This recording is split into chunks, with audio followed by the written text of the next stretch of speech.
Let's just talk about some productivity things that I think is very important as we as business owners need to make sure that we are productive and ways to stay organized and healthy. And so I've had my trainer for a few months now, and I usually go at 3:30 in the afternoon. Well, that's not a huge deal because I'm not much of a morning person. However, what it has been doing, it's been getting in the way of my work mode. And so what happens is, I'm not a morning person, but if I start work at about 10 or 11, by 2 o'clock, I'm really in my groove. And it's nothing for me to work until 6 o'clock and not do anything but work. And then if I have to stop in order to get to the gym at 3:30, it kind of takes me out of my work mind. So I talked to her, and we're actually going to do 8:30 in the morning now. And I'm actually pretty excited about that because 8:30 is doable for me. Y'all know I've been trying to get up earlier. And what I realized is if I'm trying to get up early, I'm not one of those girlies who get up early and can do their devotional, journal, read the Bible, because I'll just go back to sleep. I need something that is stimulating and activity based, like something that I can quickly get done off my to-do list. So to get me used to trying to get up earlier, what I did was I'll maybe leave dishes in the sink, or I'll leave the living room a little tangled, or something of that nature, or clothes that need to be folded. And so that, therefore, I've got to get up and actually do something. And whenever I do something, it's like it puts my body in a different mindset, and I'm therefore not worried about getting back into bed or getting on the chair and going to sleep because I'm more stimulated. So I'm going to continue that as I go to the gym at 8:30. But what I want to be able to do is maybe take a walk in the morning before I get to the gym, or maybe I can do it after, whichever. But I am going to still try and get up between 6:30 and 7, and then go from there and go to the gym at 8:30 and get that done, be finished, come home, shower, eat a decent breakfast, and then just be able to work out the rest of my day that way. So this will start on Thursday, which is 2 days from now. So I'm looking forward to that. And the other part is I'll have to go Monday, Wednesday, Friday, versus now I'm going Monday, Tuesday, and Thursday. And I tell you, them back-to-backs be hurting. Today, Tuesday, and your girl tired. Like, I felt every bit of it. So anyways, that is the plan. And so from that, what I want you to get is you need to start doing things to make sure that when you're focused and you're in work mode or whatever the task is at hand at that point in time, that you've carved out that to do exactly that.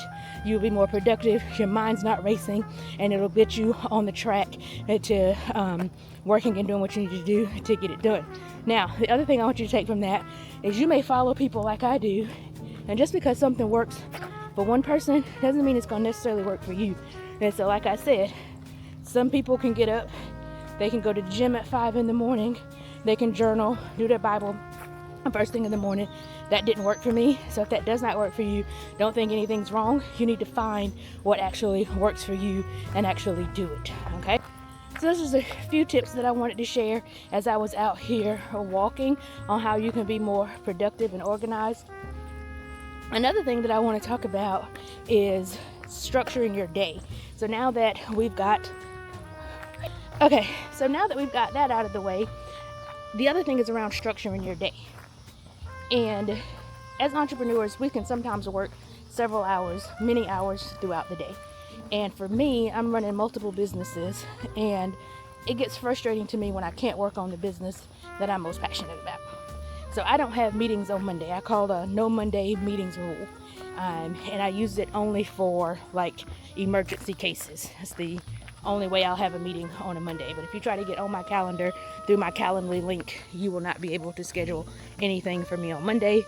If you ask my availability, I'm going to tell you I don't have any availability on Mondays. But that also means that my Tuesdays are packed with meetings. So that's what happened today. I had back to back meetings, which sucked because that kept me late for the gym. I was rushing. And so now that I'm out on this walk, it's allowing me to decompress. So I say all of that. Why did I say all of that?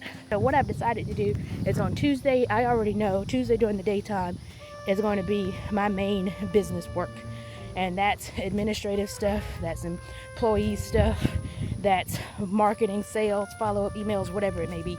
I already know I'm not going to be able to work on my social media much. I may be able to record a few TikToks and post. Highly not likely going to be able to edit any YouTube videos or even make any for that matter on Tuesdays morning. Now, Tuesday evening, different story. I will be able to then, but I must know during the daytime hours, I am not going to have much time. So I don't even set myself up for failure. I already know when I get to Tuesday that I'm only going to be focused on the consulting organization work. Now, you want to put those kind of barriers and things in place so that you don't get discouraged or frustrated or resentful about the work that you have to do, especially when you're doing multiple businesses. So hopefully all of this was helpful. Kind of felt like it was all over the place, but I've got to start picking this up more and just making these candid videos and getting things out there, just so you can know more about how I think and way I do things, and hopefully it will be helpful to you also. So see you in the next video.